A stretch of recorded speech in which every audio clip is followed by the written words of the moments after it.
السلام علیکم ورحمۃ اللہ وبرکاتہ۔ بسم اللہ الرحمن الرحیم۔ وَأَيُّوبَ إِذْ نَادَى رَبَّهُ رَبِّ أَنِّي مَسَّنِيَ الضُّرُّ وَأَنْتَ أَرْحَمُ الراحمین۔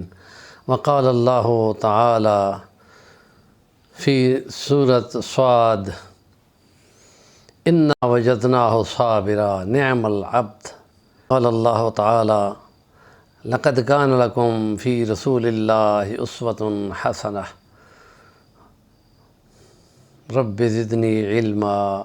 سیرت نبوی صلی اللہ علیہ وسلم اور ایمانیات میں اللہ تعالیٰ کی صفات اور خاص طور پہ الوہیت پہ خدا تعالیٰ کے الہ ہونے پر، حاجت روا اور مشکل کشا ہونے پر، اور قصص الانبیاء میں انبیاء کے اپنے رب کو مختلف مسائل سے نکلنے کے لیے اپنے رب کو ندا کی اور اپنا اللہ کو الہ ماننے کا عقیدہ دنیا کو دکھایا۔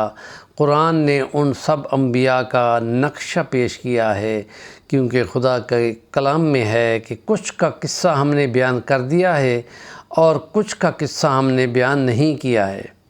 تو ان چند انبیاء کے قصوں میں سے کچھ کو ہم ذکر کر رہے ہیں۔ آج ہمارا 11واں ولاگ ہے اور اس میں حضرت ایوب علیہ السلام کی تذکرہ ہے کہ ان کی بہت مالداری تھی، ان کے بہت بیٹے تھے، ان کے جانوروں کے، ان کے مختلف کھیتی باڑی اور چراگاہیں تھیں اور خوشحال تھے بہت۔ تو شیطان نے بولا کہ یہ تو بہت خوشحال ہے، اس نے تو خوشحالی میں اللہ اللہ کرنا ہی ہے۔ تو اللہ پاک نے فرمایا کہ میں آزما کے تمہیں دکھا دیتا ہوں۔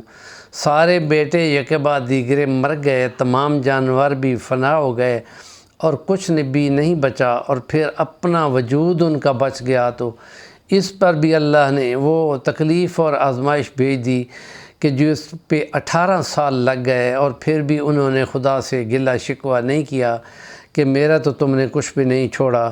یہ نہیں بولا، بلکہ بولا کہ اے خدا مجھ کو تکلیف پہنچ گئی ہے اور تو بہت ارحم الراحمین ہے۔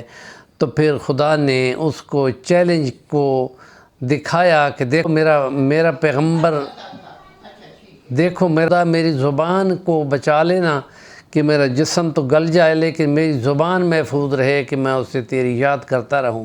دیکھو اب کیسے ہے۔ تو اس کے بعد خدا تعالیٰ نے ان کو کہا کہ ارکض برجلک ھذا مغتسل بارد و شراب۔ اے پیغمبر اب جا، اب اس چشمے پہ جا اور وہاں اس کا پانی کچھ پی اور کچھ اپنے اوپر ڈال۔ اور یک بارگی خدا نے ان کی ساری تکلیف دور کر دی اور صحت میں ان کو بہت بھلا چنگا کر دیا کہ گھر والے بھی پہچان نہیں سکتے تھے۔ اور پھر خدا نے ان پہ اپنے انعامات کی بارشیں کیں، اور یہ گویا کہ خدا تعالیٰ اپنی الوہیت کا اظہار اپنے پیغمبر کے قصوں میں کر رہا ہے کہ کیسے تکلیف میں اس نے شکوہ نہیں کیا بلکہ صبر کا دامن پکڑے رہے اور صرف خدا سے التجا کی کہ میں مشکل میں آ گیا ہوں، تکلیف پہنچ گئی ہے۔ تو خدا تعالیٰ نے پھر اس تکلیف کو بھی دور کر دیا اور ان کو بھلا چنگا کر دیا، اور پھر یہ عقیدہ بنا دیا ایمان والوں کا۔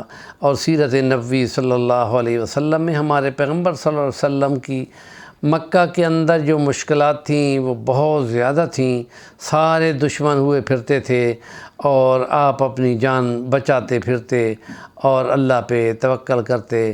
اور پھر جب 10 سال مدینہ میں پہنچے تو وہاں بھی دشمن آ پڑا اور 88 جنگیں ان کے خلاف اپنے دفاع میں کیں، اور پھر 1-2 جنگ ہے جس میں نبی پاک نے ڈیفنس کی بجائے ایفنس اختیار کیا اور دشمن کو شکست دی، فتح مکہ کی۔ لیکن عین موقع پہ کیا دشمن جس نے 13 سال مکہ کے اور 10 سال مدینہ کے، ان میں بھی اذیت پہنچائی، لیکن آپ نبی رحمت ہونے سے ان کو سب کو معاف کر دیا۔ اور یہ ہے وہ شیوا پیغمبر کا کہ جس میں وہ کسی قسم کا ذاتی انتقام اس میں نہیں لیتے۔ ہمارے چینل کا نام ہے صفی الوانی، ضرور سبسکرائب کریں اور کام کی بات کا کمنٹ دیا کریں۔